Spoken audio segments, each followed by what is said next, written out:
A warm welcome to all our viewers. I'm your host Pratiksha Mishra and you're watching another episode of South Asia Focus. Let's begin the show.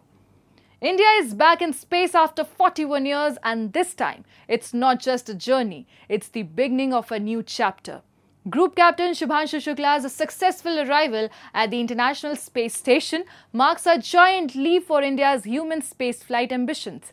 As the nation sets its sights on the upcoming Gaganyaan mission, this historic moment reaffirms India's place among the stars and signals that our countdown to a future in space has truly begun.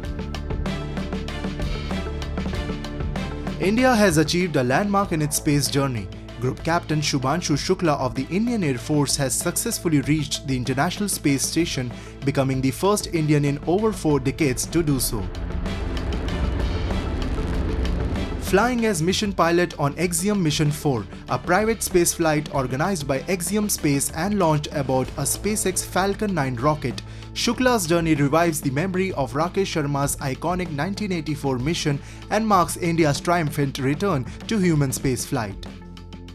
The Crew Dragon capsule carrying 4 astronauts lifted off from NASA's Kennedy Space Center in Florida, carrying with it the dreams of 1.4 billion Indians. With the successful docking at the ISS now complete, Shukla becomes only the second Indian to ever board an orbiting space laboratory, marking a new era for India's presence in space. नमस्कार, एक छोटा सा संदेश मेरे सारे देशवासियों के लिए। कुछ ही देर कल 1 महीने क्वारंटीन में रहने के बाद कल हम लोग लॉन्च पैड 39 से लॉन्च हुए, जहां से पहली मून लैंडिंग, जहां से अपोलो 11 मिशन भी लॉन्च हुआ था। और इस समय स्पेस में बहुत ही ज़्यादा उत्साह, बहुत ही ज़्यादा प्राउड फील कर रहा हूं। और जब हम लॉन्च कर रहे थे तो मेरे स्पेस सूट पे तिरंगा मेरे शोल्डर्स पे था, जो मुझे कहीं ना कहीं ये याद दिला रहा था कि मैं अकेले ये जर्नी नहीं अंडरटेक कर रहा हूं, बल्कि आप सब मेरे साथ हैं।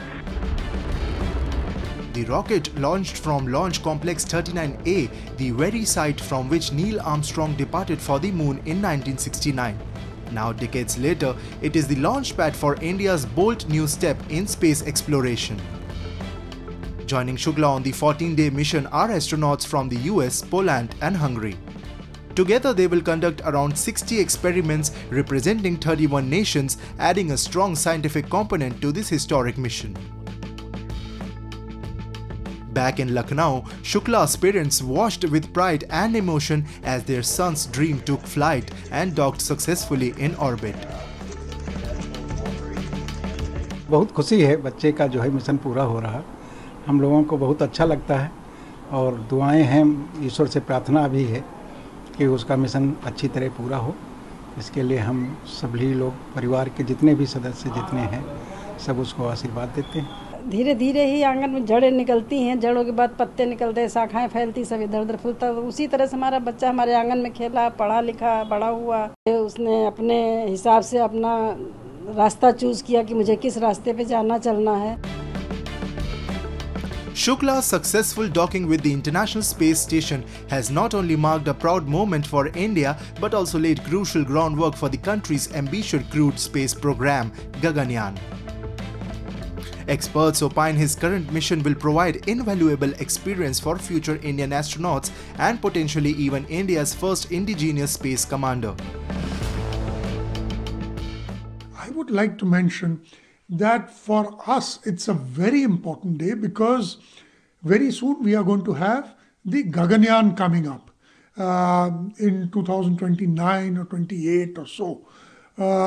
At that time, some say 2027.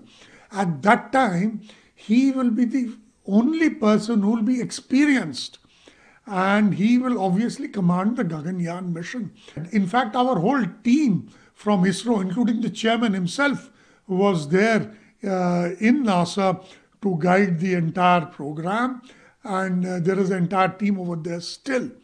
So I'm eagerly looking forward to it, and I would like to salute NASA for selecting such a nice astronaut, and I know it's going to be a big success, and he's going to come back after 14 days fully experienced.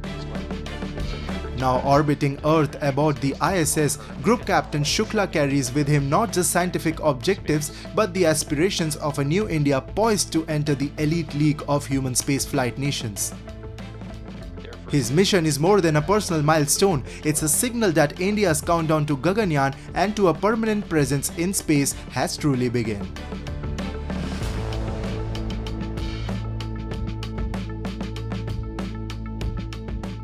Indian Prime Minister Narendra Modi spearheaded the global celebration of the 11th International Day of Yoga from Visakhapatnam. From the coastal waves to the misty hills of Manipur and across the border in Nepal, thousands gathered in unity under the theme Yoga for One Earth, One Health.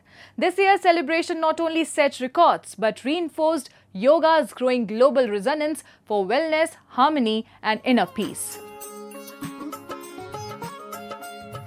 As the golden dawn broke over the spellbinding coastline of India's Visakhapatnam city and the waves of Bay of Bengal whispered in rhythm, Prime Minister Narendra Modi led the nation and yoga enthusiasts across the world in celebrating the 11th International Day of Yoga. Addressing the world's largest ever yoga gathering, now etched in the Guinness Book of World Records, Prime Minister joined thousands of participants from India and abroad for a historic yoga session by the sea. The theme of this year's International Day of Yoga is Yoga for One Earth, One Health. This theme reflects a deep truth. The health of every entity on earth is interconnected. Yoga awakens us to this interconnectedness. Yoga leads us on a journey towards oneness with the world. It teaches us that we are not isolated individuals, but part of nature. While the East Coast basked in the grandeur of a global gathering, celebrations echoed across every corner of India.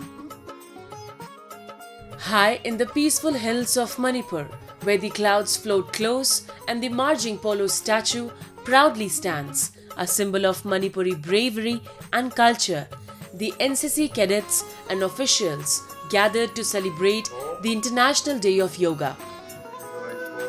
Surrounded by nature's calm and beauty, the cadets performed yoga with focus and discipline, reflecting this year's spirit of unity, wellness and harmony. All the cadets of Manipur are feeling very nice while participating in the International Yoga Day. In spite of rains, in spite of bad weather conditions, they are very, very happy. They are very, very enthusiastic to participate in the yoga activities and to spread the message of national integrity, spread the message of yoga to all the cadets and the entire population of Manipur. The cadets described the experience as unique and deeply meaningful, emphasizing how yoga helps calm the mind and improve focus.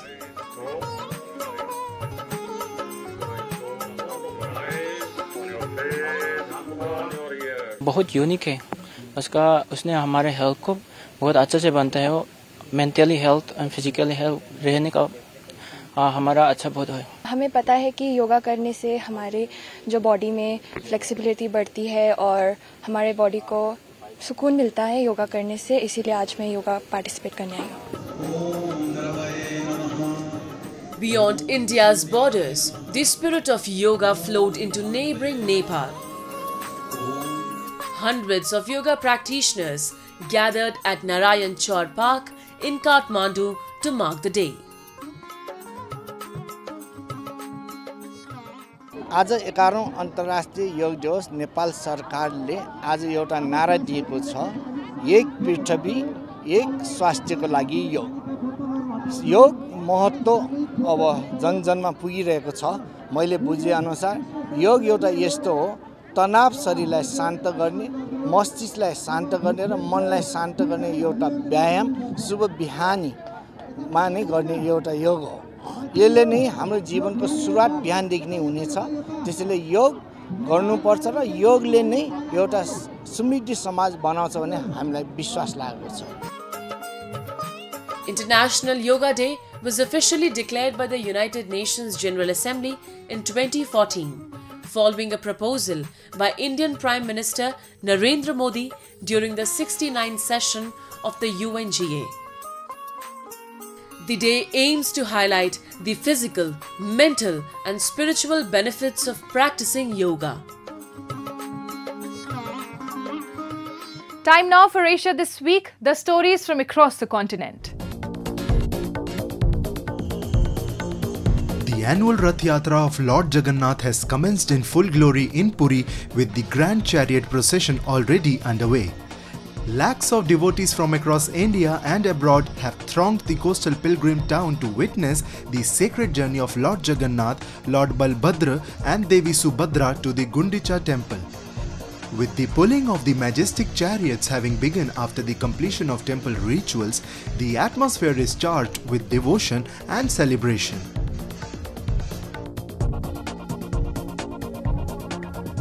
China's Defense Minister Dong Jun hosted the Shanghai Cooperation Organization Defense Ministers meeting in the Chinese coastal city of Qingdao on June 26th. The meeting was attended by SCO member countries such as Russia, India and Pakistan.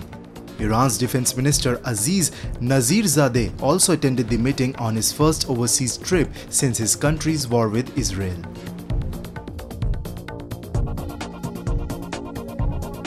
Thailand's government is moving to recriminalize cannabis after taking the substance off the country's narcotics list in 2022, plunging a booming industry estimated to be worth over $1 billion into limbo. It comes after the Bam Jai Thai party, which championed its legalization, withdrew from the ruling coalition last week. Thailand's health ministry issued an order prohibiting the sale of cannabis for recreational use, making it mandatory for any retail purchase to require a doctor's prescription. The new rules will come into effect once they are published in the Royal Gazette, which could happen within days. The recriminalization push has left some in the cannabis industry stunned.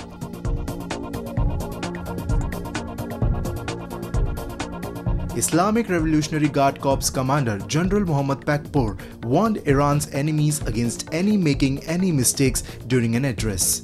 Israel's bombing campaign on Iran, launched with a surprise attack on June 13, wiped out the top echelon of Iranian military leadership, killing its leading nuclear scientists and targeting nuclear sites and missiles.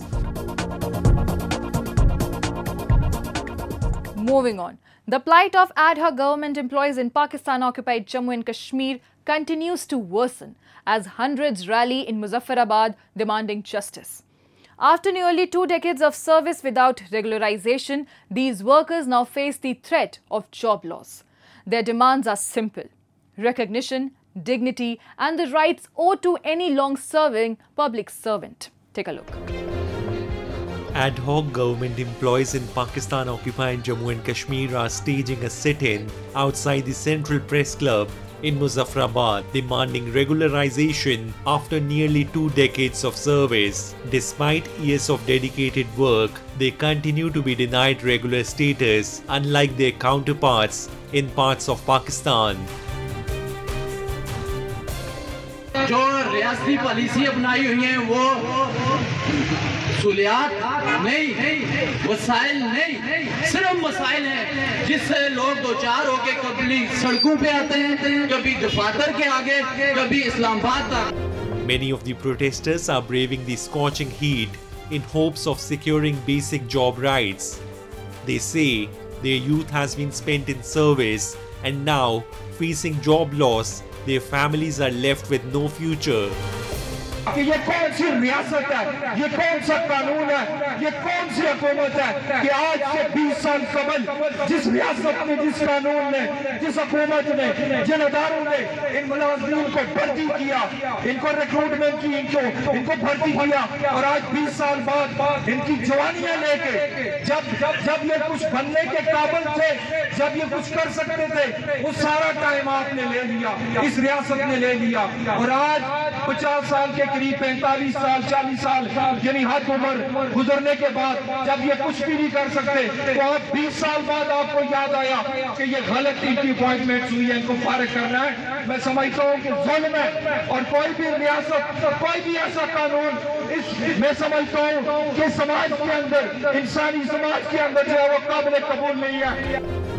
Over the past year, repeated protests have highlighted the deepening frustration among ad hoc employees in POJK. In a country already plagued by chronic poverty, food insecurity and a collapsing human rights framework, Afghanistan now faces yet another looming crisis, with tensions escalating between Iran and Israel.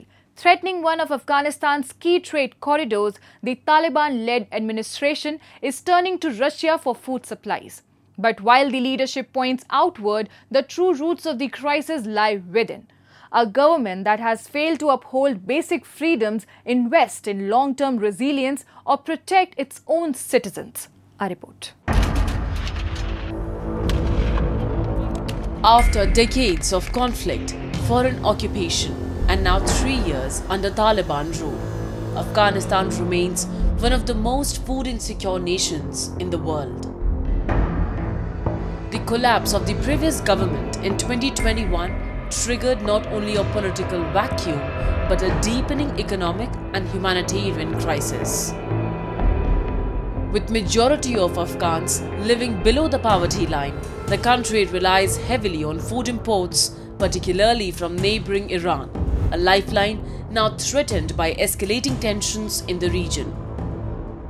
Iran has long served as a key trade partner for Afghanistan, supplying essential goods like flour, cooking oil and fuel. However, with the spectre of a wider conflict between Israel and Iran looming, these trade routes are under threat. Any disruption could quickly push millions of Afghans deeper into hunger. Against this backdrop, the Taliban government has turned to Russia in hopes of securing alternate food supplies, particularly wheat. The move reflects not only a shift in Afghanistan's geopolitical alliances, but also the vulnerability of a nation whose domestic agricultural production remains insufficient despite repeated promises of self-reliance. تقریبا در بخش تولیدات غنم خود ما هم 4 سال می شوند که بعد از خروج امریکایی ها با همه سعی تلاش کوشش می کنیم که تا که مواد خوراکی ضرورت خود تهیه بکنیم و بقایا که از طرف روسیه سالانه دما آرد و گندم می آیند. ما پیشتر با امرای معین صاحب وزارت زراعت فدراسیون روسیه دیدن کردیم. در این باره هم با امرایشان صحبتایی داشتیم، از ایشان تقاضا کردیم که در جای آرد برای ما گندم بتین و همچنان در ارتباط دیگه محصولاتی که از روسیه سالانه به ملک ما می آیند انشالله و به خوبی پیش می روند و در آینده هم با هم گام به گام پیش میریم. Afghanistan's agricultural sector suffers from outdated infrastructure, drought and underinvestment. Decades of war, combined with the Taliban's current restrictions on civil society, have also discouraged foreign aid and private sector investment that might have bolstered food systems. Moreover, the Taliban's continued refusal to improve its human rights record, including the systematic exclusion of women from education and employment, has isolated the regime internationally and deepened the economic freeze. International donors have withheld billions in aid, further weakening Afghanistan's ability to feed its population through either local production or trade. The Taliban expresses concern for the suffering of civilians in Iran. Yet, it has done little to address the worsening conditions faced by its own population at home. ایران همسایه ما هستند. یک مرز دور درازی بین هم داریم. هر نوع آسیبی که اونجا پیش میآیند ما بالکل خوشایند نیست برای ملت مردم ما و خصوصا هم زیاد عده مهاجرین ما اونجا گذاره دارند و برادرای ما هستند. هر نوع تکالیفی که بر بالایشان میآیند مسلم است که اصلا تکالیف هیچ بشری ما راضی نیستیم و بر بالای اونایی که این تکالیف جنگ تحمیل شده و از دنیا خواهشمند هستیم که جلو و همچنان تجاوزها را بگیرن. While Taliban officials insist that they are striving for agricultural self-sufficiency, the ground reality tells a different story. Erratic rainfall, lack of irrigation infrastructure, and poor governance have crippled local food production. بالکل البته افغانستان هم سعی تلاش خود دارن که در بخش محصولات خوراکی خودکفا باشن. باز هم مواد خوراکی های داریم که از ایران می آین اونجا مشکلات ها باشن مسلماً و تاثیرات خود خواهد داشت. With no functioning democratic system, no roadmap for economic recovery, and no willingness to restore fundamental rights, especially for women and minorities, the Taliban regime remains both isolated and incapable of delivering basic security, dignity, or sustenance to its people. As trade routes threaten to close and crops continue to fail, the country edges closer to a full-scale humanitarian disaster.